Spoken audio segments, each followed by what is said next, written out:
This week's edition of NJBIA's Minding Your Business is brought to you in part by AT&T, helping family, friends, and neighbors connect in meaningful ways every day.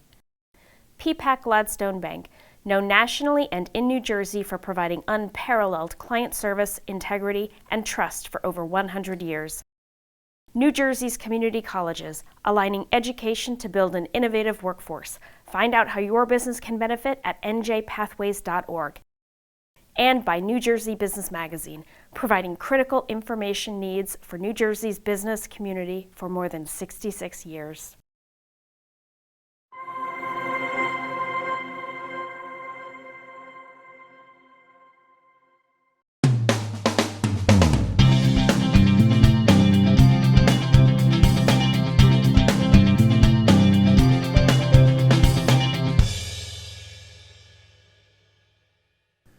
Welcome to NJBIA's Minding Your Business. I'm Bob Considine.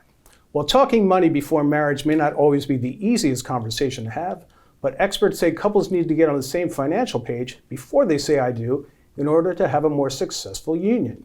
So here to discuss the importance of starting a healthy fiscal relationship are Brown and Lisa McKnight, Managing Directors and Wealth Advisors for Peapack Private Wealth Management. Ladies, thank you so much for being here. Thank you, Bob. Thank you. All right, so let's start with this is a very fascinating topic. I think a lot of people want to talk about it.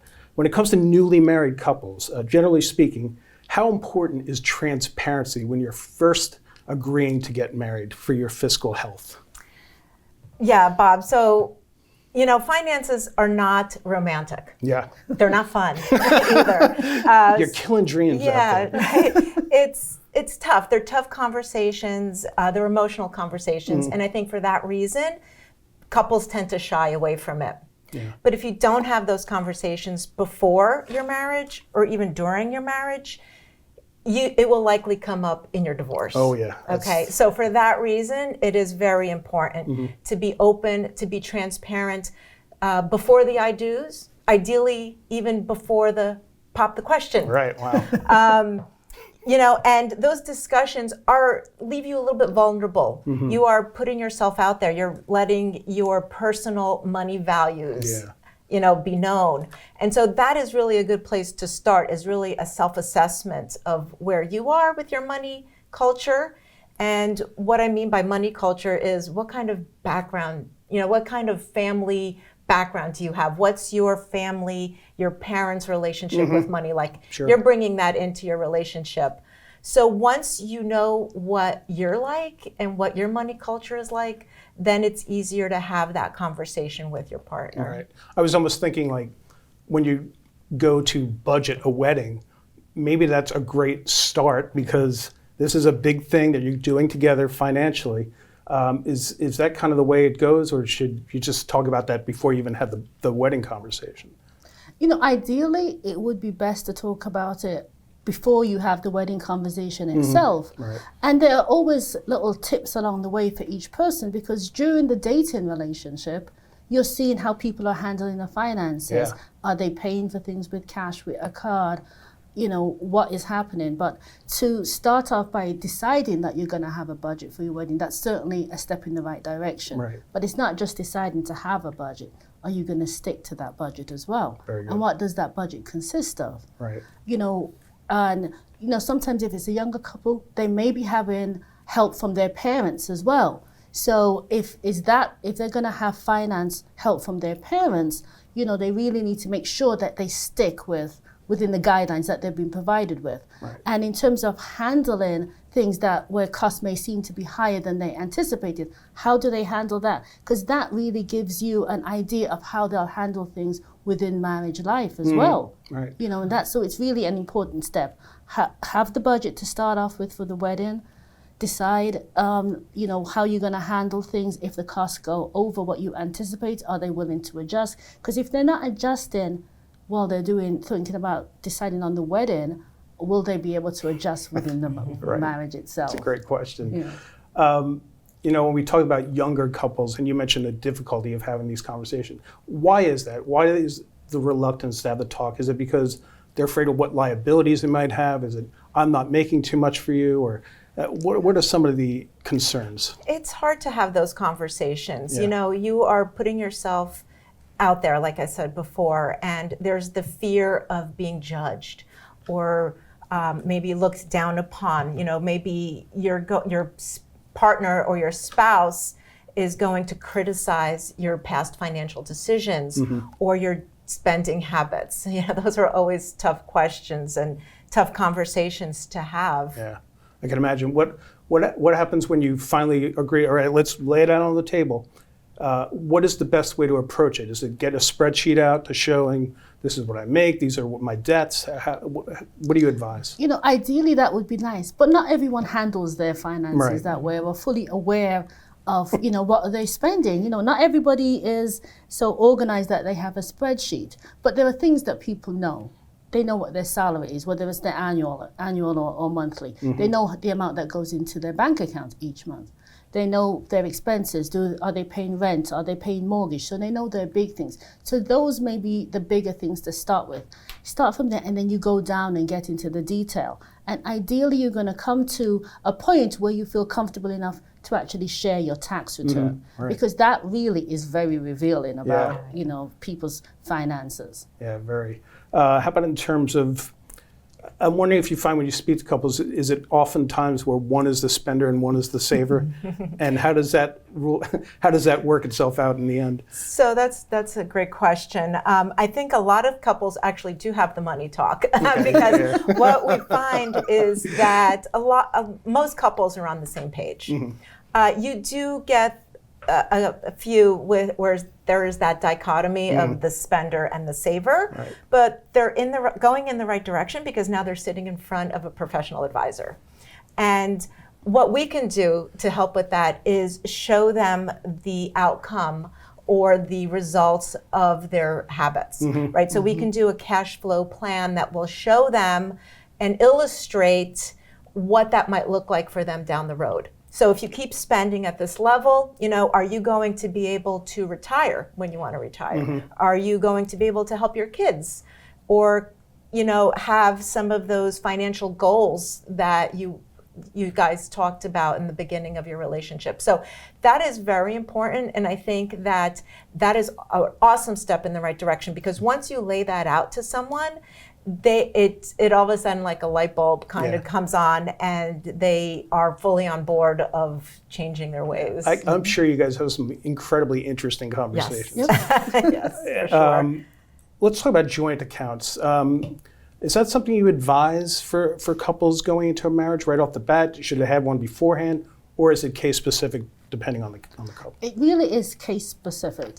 But in terms of having, and it also depends if it's a newer couple starting out or if it's a second marriage. A second marriage, I think people probably more than likely are going to want to have separate accounts. But regardless of if it's a second marriage or the first marriage, you still need to have at least one joint account that you can pay all the joint bills from. There you go. But you really it's really case specific, because if you've had the talk beforehand and one particular person has a lot of debt that they're going to manage themselves, whether it be a student loan or if it's something that they even have alimony payments and that, you know, are they both comfortable with that money coming out of a joint account? And in that case, if they're not, then it would be ideal to have a joint account for joint expenses and then have an individual account for those expenses that one person is going to handle by themselves. Got it. What's the importance of knowing your partner's credit score? So as Dawn was saying before, I feel that a credit score is akin to seeing someone's tax return, right? It's an open book. And the credit score is very important because it's your first indication of your partner's financial responsibility, right? A good credit score indicates that they're paying their bills on time, their liabilities, their debts, and it's giving you an indication of their financial responsibility. The importance of knowing the credit score is as you go for loans, say you want to buy a house or a car, you are now sort of married to your partner's credit score as well. And you might or might not get approved for a loan. And if you do get approved, then your interest rate is really going to be tied in with how good that credit score is. There's other things that are tied into credit scores. You know, I know when you go rent an apartment, they pull your credit score. Sometimes cars, right? So when you are maybe even applying for a job, they pull your credit score. So really, It's something that should be discussed very early on. Don't wait until it's time to make some financial decisions. Because if you see that the credit score is not ideal, then you still have time to improve it. So that's the importance of looking at it early on in a relationship. Yeah, it's part of the vows, right? Yes. Do you promise to take my credit score? Should the subject of children and finances be discussed at an early time? You mentioned children earlier, Lisa. Should be discussed early among young couples, even though the kiddies might not be for 10 years down the line? Yeah, it's really important because what are each person's expectations? What are their family values? And, it's very important to decide, do you even want to have children? Yeah. How many children? Right. How's childcare going to be handled? Is one person going to stay at home? If that person stays at home, what impact does that have on their career? So these are really things that should be discussed up front, even if it's not something that's going to happen till 5-10 years down the line, because at least the expectations at the beginning are clear. Things may change later on. Life happens, and we don't know what's going to happen in the future. But it's good to have an idea, because if people are not on the same page, if one person is thinking, oh, we're never going to have children, and the other one is thinking, oh, I want to have a family of 3-4 children, you need to decide that before you walk down the aisle. Right, totally.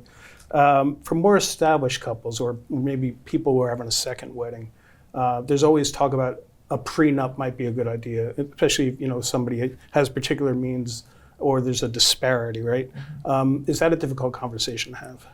Yes, it is a difficult conversation because it's awkward and it's not comfortable. Right.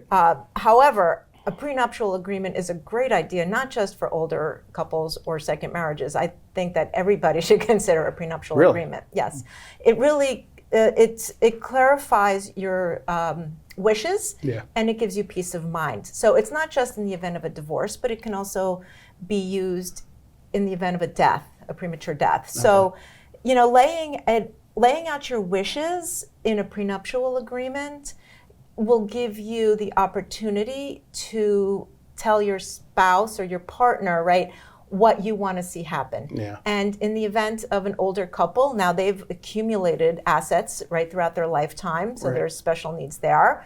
A second marriage, you have children probably from a previous marriage that you want to make sure that their needs are taken care of. Right.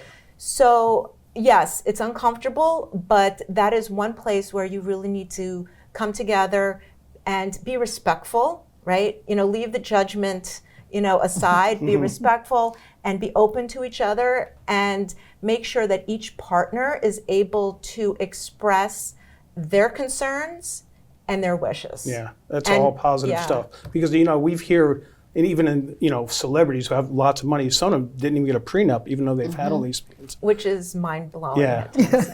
But, the Beatles said all you need is love, and all this. Isn't that true? What have we become as a society?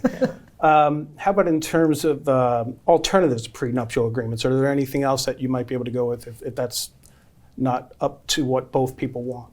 So if a couple have decided that they don't want to have a prenup, there are other things that they could put in place. For example, they could have a trust. Right.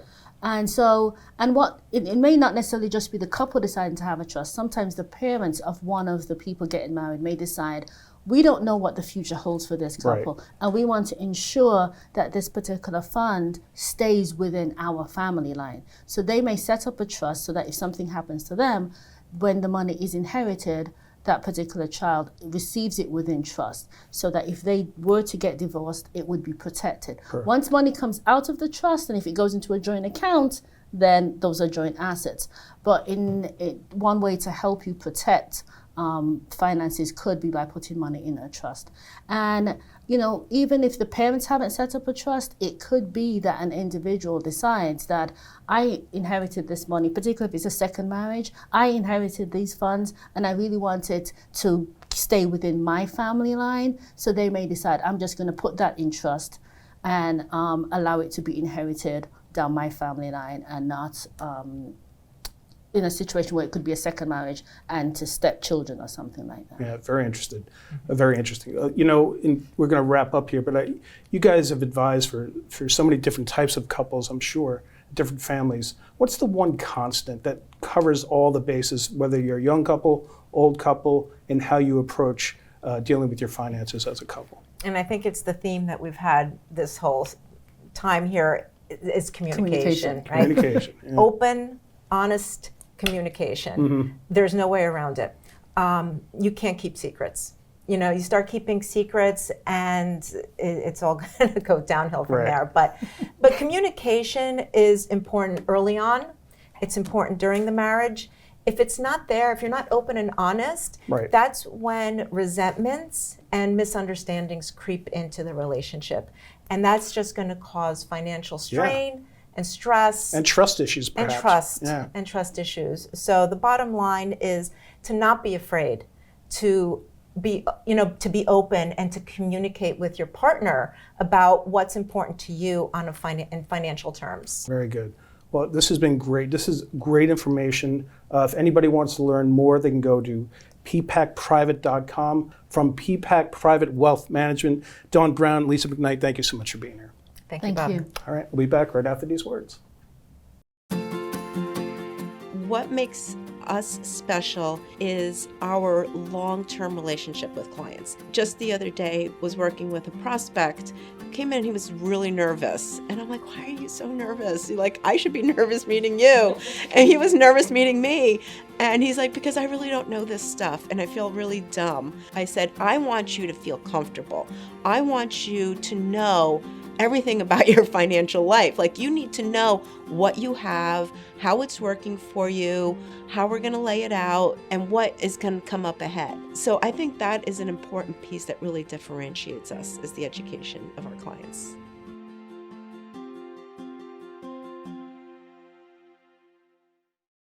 We are made to connect.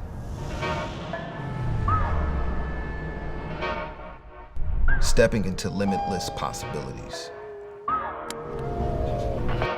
As we create with purpose, influencing the culture as we rise.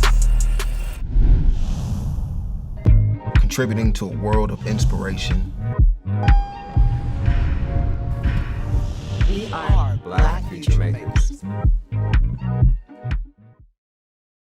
Welcome back to NJBIA's Minding Your Business. I'm Bob Considine. Well, the fiscal year 2024 budget for New Jersey is just about in the books, and here to talk about the likely positives and negatives for New Jersey businesses and the economy is NJBIA Chief Government Affairs Officer Christopher Emigholz. Chris, thank you so much for being here. No, thank you, Bob. Always enjoy talking with you. How are you surviving? It's been a long few days. Yeah. It'll be a long few more days, but I think things are looking good for the business community in this budget. Right. So we should let the viewers know, as we're taping this, the Assembly and Senate budget committees have yet to have their final votes on the budget, but things are kind of shaping, and we're not hearing of much duress as we enter the final few days of this budget. So with that, it appears that the budget will not include the extension of the 2.5% corporate business tax surtax. So why is this a good thing? It's a very good thing. It's very welcome news. I think BIA wants to make sure we give Governor Murphy, Speaker Coughlin, Senate President Scutari credit for making sure this happened. The governor all along, he proposed a budget allowing it to sunset. He continued pushing for that. He pushed back on some people that thought that it might be worth bringing back into the conversation. And we're hearing that it is not in this budget. The sunset will happen as it's supposed to. It's scheduled for the end of the year. Yes, it was always going to be a temporary surtax, and that's important to say because sometimes in some of the reporting on this and some of the misinformation that's been out there, the word temporary gets left out. Yeah, somehow. And I always get frustrated when I see that because it was a law in the state of New Jersey that the legislature passed, governor signed. They had a majority of people vote for it to say the surtax goes away December 31st, 2023. So 6 months from now. That is the way it's supposed to happen. If nothing happens, then it goes away. Now there's people say, oh, we're losing revenue. We're giving money away to companies that don't deserve it. And it's all ridiculous. Because corporate giveaway. Corporate giveaways, because right now we have the highest corporate tax rate in the entire nation by far. There is not a single other state in the nation with a double-digit rate except for the state of New Jersey. 11.5%. It's way up there. And no other state has got those double digits, so you got to get down to below 10 Pennsylvania, our neighbor and our competitor in many ways, used to be at 9.99. Right. They just embarked on a bipartisan multi-year phase down. First year happened where they're now from 9.99 to 8.99. They're going to cut it in half down to 4.99 over the next several years. So we no longer have that guy right at 10 anymore. So we're going to go to 9 the end of this calendar year. On January 1st, 2024, we'll be at 9%. That'll be 4th highest in the nation. So for anybody to say we're giving money away to corporations, for anybody to say that they're not paying their fair share is utterly ridiculous. Right, exactly. And, you know, you mentioned the loss of revenue that could come from this sunset of the surtax, but aren't there stimulative benefits that can happen to New Jersey's economy that's not accounted for when people say that? There's a lot of indications that what happens when you lower corporate taxes, there's a pass-through effect. And wages and benefits have been shown to increase. Job creation has been shown to increase. Capital investment's been shown to increase. States that have recently embarked on a similar path to lower their corporate tax rate, North Carolina, Indiana, Iowa, all can be seen to have increased jobs and increased other things that are good signs of the economy growing in that state. This will lead to economic growth. Being an outlier hurts our economic growth. Right. So let's talk about, pivot a little bit, Chris, to some of the more fiscally responsible moves you're seeing as part of this FY24 budget. So we were happy the governor proposed these, and we're hearing they're going to be in the final budget that gets hopefully into law this week. Yeah. Number one, it's a good thing that Governor Murphy deserves credit for. Governor Christie started us down this right path. And Governor Murphy's continued it and now gotten to 100% for 3 years in a row, 100% pension funding. Pension had been an albatross over New Jersey for years and years and years. We significantly underfunded the pension fund. The state had an obligation to our pensioners to make sure that they were getting the pension when they retired, rightfully so. And yet we had governors in both parties, legislators of both parties, basically neglected this pension fund for years for a variety of reasons, and it came back to haunt us. And so finally, Governor Christie started a path saying, okay, we're going to start this phase up to get to 100%. Governor Murphy's continued it. He's now hit 100% earlier than was planned and continued so. I think both governors now have set us on the right path to be a little more fiscally responsible.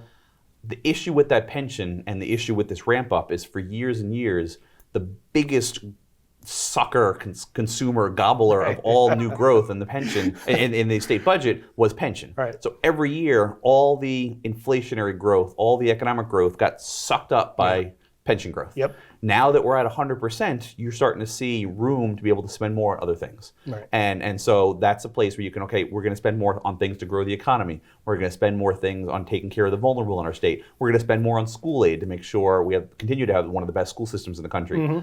All of those are positive advancements that happen because the governor has maintained that 100% pension. Right. And it was this is like the third year in a row he's done Yes, that, correct? 3rd year in a row. And over $7 billion? Yes. Okay. And what about debt defeasance? That was a big thing last year. What about this year? So another good investment. The state started several years ago when we had more money than was expected.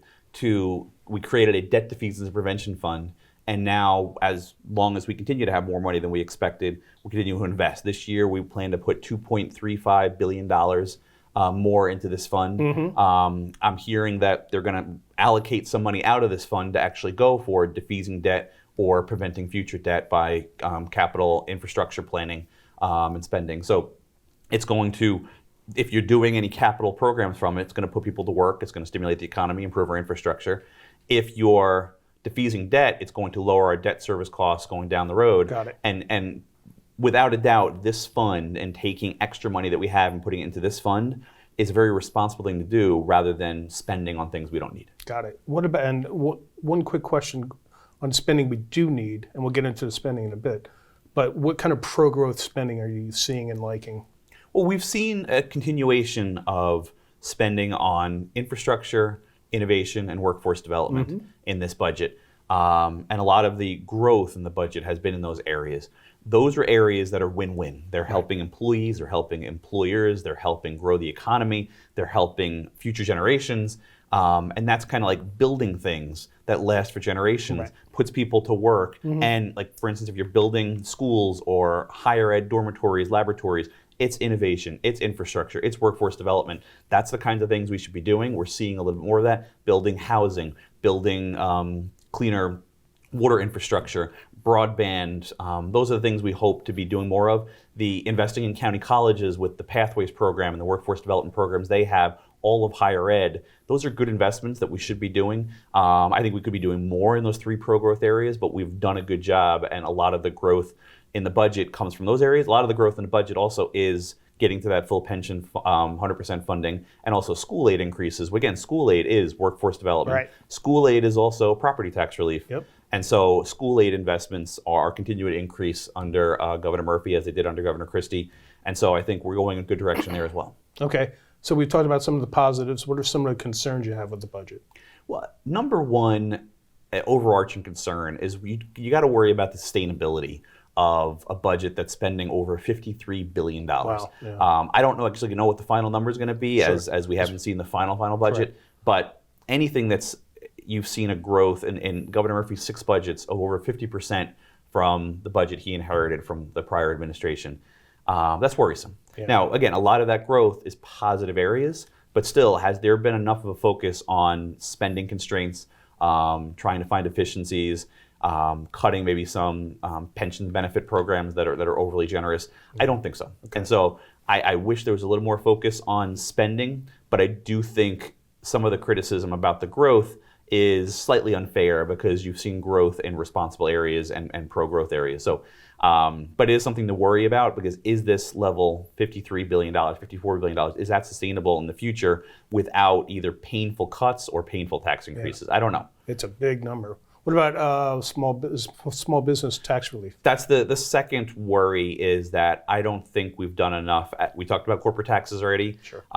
Those large corporations are seeing a benefit. That benefit is going to trickle down to our smaller businesses, and they'll see an impact. Right. But I don't think we've seen enough small business relief in this budget. Small businesses, there's a lot of signs that they have not recovered as much as larger businesses have, and corporates have benefited from. And so we want to make sure, from that pandemic, from the onerous conditions that small businesses suffered during the pandemic, that we're doing as much as we can to make sure they're recovering, as much as we can to make sure that small businesses are the growth engine of our state, as they have historically been. And so how do we do that? We got to make sure that they can afford New Jersey. We talk a lot about affordability. Small business affordability is a major issue. Yeah. I don't think we've done enough on that. One of the major issues that I have with small business affordability is our UI system. Unemployment insurance tax, yeah. Unemployment insurance, understandably so, it was drained historically during the pandemic. That's what it's there for. That's why you have a UI fund. And it's supposed to kind of be cyclical and go up and down with the economy and with the needs of the folks that are unemployed. It was drained during the pandemic. Now, that usually triggers a tax hike, payroll tax hike for employers. But it was drained through no one's fault. Right. No employer's fault. No employer's fault. Because of the pandemic, also because of the shutdown that was maybe a little more severe and aggressive than other states had. So that led to a larger drain than other states. And the federal government gave us massive amounts of federal aid to help replenish that fund and maybe avoid a payroll tax hike. Mm-hmm. Our state, unlike the majority of states in the nation, chose not to do that. So you're having small businesses see a tax increase of hundreds of dollars per job on them, and that's not fair. We talk a lot about fairness. I don't love the term fairness, but you want to talk about fairness. A small business, through no fault of their own, is seeing hundreds of dollars per employee of a tax hike because of a international pandemic and because of a government shutdown of their business. It's not fair. That's not fair. Yeah. 30 seconds or less. If it's not part of the budget, small business relief, is it possible to be part of some kind of bill later in the year? I hope we can get to the place where we're talking about property tax relief or UI relief in the future. Once we get past this budget, I know we'll get the end of the year and maybe talk about it. I'm probably skeptical that it can be fit in, because I think the corporate tax relief is definitely something that's gotten attention, and I think the legislature might not be. They might think that's enough business relief for the moment. But I try to be optimistic, and I think there's a chance that we can try to get something. Well, we love your optimism, Chris. You've been doing such a great job representing the business community in New Jersey, so thank you for that, and enjoy a little vacation. Thank you, Bob. All right, and thank you for joining us on NJBI's Minding Your Business. We'll see you next time.